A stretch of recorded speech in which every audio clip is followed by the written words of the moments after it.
വചനയാത്ര ഉൽപ്പത്തി 49 അധ്യായം. യാക്കോബിന്റെ അനുഗ്രഹം.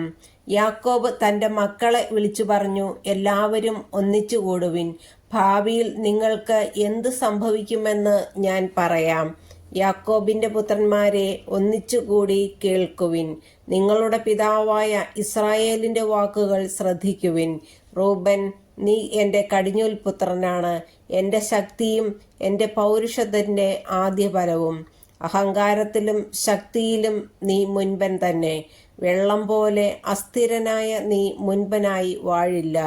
എന്തെന്നാൽ നീ പിതാവിൻ്റെ കിടക്കയിൽ കയറി അത് അശുദ്ധമാക്കി.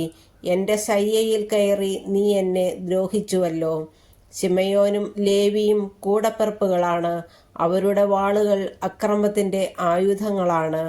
അവരുടെ ഗൂഢാലോചനകളിൽ എൻ്റെ മനസ്സ് പങ്കുകൊള്ളാതിരിക്കട്ടെ. അവരുടെ സമ്മേളനത്തിൽ എൻ്റെ ആത്മാവ് പങ്കുചേരാതിരിക്കട്ടെ. എന്തെന്നാൽ തങ്ങളുടെ കോപത്തിൽ അവർ മനുഷ്യരെ കൊന്നു. ക്രൂരതയിൽ അവർ കാളകളുടെ കുതിഞ്ഞരമ്പ് വെട്ടി. അവരുടെ ഉഗ്രമായ കോപവും ക്രൂരമായ ക്രോധവും ശപിക്കപ്പെടട്ടെ. ഞാൻ അവരെ യാക്കോബിൽ വിഭജിക്കും, ഇസ്രായേലിൽ ചിതറിക്കുകയും ചെയ്യും. യൂദ, നിന്റെ സഹോദരന്മാർ നിന്നെ പുകഴ്ത്തും. നിന്റെ കൈ ശത്രുക്കളുടെ കഴുത്തിൽ പതിക്കും. നിന്റെ പിതാവിൻ്റെ പുത്രന്മാർ നിന്റെ മുമ്പിൽ കുമ്പിടും. യൂദ ഒരു സിംഹക്കുട്ടിയാണ്. എൻ്റെ മകനെ, നീ ഇരയിൽ നിന്ന് മടങ്ങിയിരിക്കുന്നു. അവൻ ഒരു സിംഹത്തെപ്പോലെയും സിംഹിയെപ്പോലെയും പതുങ്ങിക്കിടന്ന് വിശ്രമിക്കുന്നു.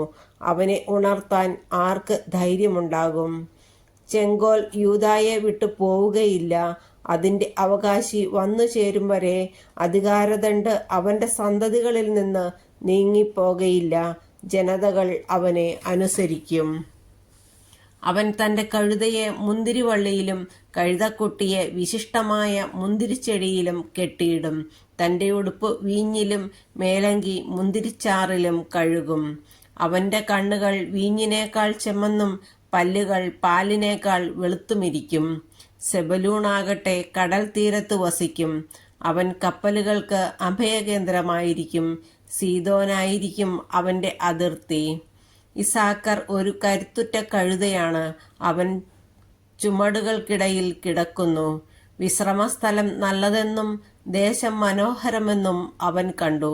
അതുകൊണ്ട് അവൻ ചുമട് കയറ്റാൻ ചുമൽ കുനിച്ചു കൊടുത്തു. കൂലിവേല ചെയ്യുന്ന ഒരു ദാസനായി തീർന്നു. ഇസ്രായേലിലെ മറ്റു ഗോത്രങ്ങളെ പോലെ ദാൻ സ്വന്തം ജനങ്ങൾക്ക് ന്യായം നടത്തിക്കൊടുക്കും. ദാൻ വഴിവക്കിലെ സർപ്പവും പാതയിലെ അണലിയുമായിരിക്കും. അവൻ കുതിരയുടെ കുതികാലിൽ കടിക്കും. കുതിരക്കാരൻ മലർന്നു വീഴുകയും ചെയ്യും. കർത്താവെ, ഞാൻ അങ്ങയുടെ രക്ഷ കാത്തിരിക്കുന്നു. ഗാദിനെ കവർച്ചക്കാർ ആക്രമിക്കും, എന്നാൽ അവൻ അവരെ തോൽപ്പിച്ചോടിക്കും. ആഷേറിന്റെ ആഹാരം സമ്പന്നമായിരിക്കും. അവൻ രാജകീയ വിഭവങ്ങൾ പ്രദാനം ചെയ്യും. സ്വച്ഛന്തം ചരിക്കുന്ന ഒരു പേടമാനാണ് നഫ്താലി. അവൻ മൃദുല വാക്കുകൾ പൊഴിക്കുന്നു. നീരുറവയ്ക്കരികെ നിൽക്കുന്ന ഫലസമൃദ്ധമായ വൃക്ഷമാണ് ജോസഫ്.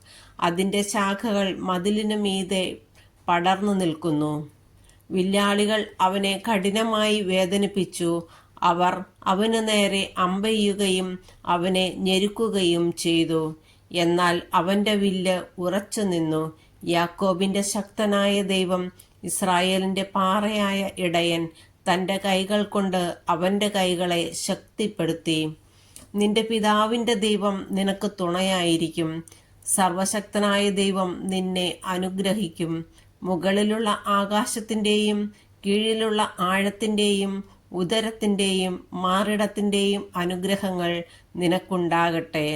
നിന്റെ പിതാവിൻ്റെ അനുഗ്രഹങ്ങൾ നിത്യപർവ്വതങ്ങളുടെ ഔദാര്യത്തെക്കാളും ശാശ്വത ഗിരികളുടെ അനുഗ്രഹത്തെക്കാളും ശക്തങ്ങളാണ്.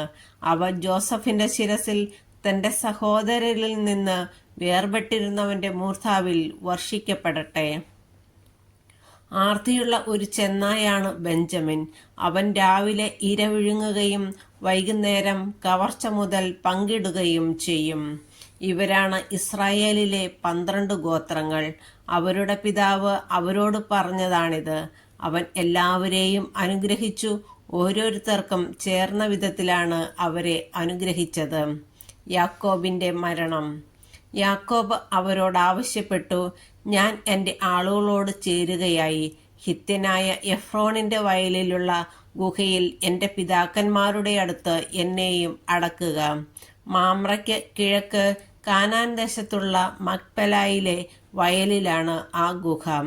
ശ്മശാന ഭൂമിക്ക് വേണ്ടി ഹിത്യനായ എഫ്രോണിൽ നിന്ന് അബ്രാഹം അവകാശമായി വാങ്ങിയതാണ് ആ വയലും ഗുഹയും.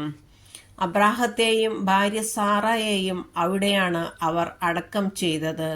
അവിടെ തന്നെയാണ് ഇസഹാക്കിനെയും ഭാര്യ റെബേക്കായെയും സംസ്കരിച്ചത്. ഞാൻ ലേയായെ സംസ്കരിച്ചതും അവിടെ തന്നെ. വയലും അതിലുള്ള ഗുഹയും ഹിത്യരുടെ കയ്യിൽ നിന്നാണ് വാങ്ങിയത്.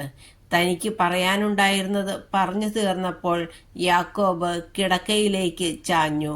അവൻ അന്ത്യശ്വാസം വലിച്ച് തൻ്റെ ജനത്തോട് ചേർന്നു.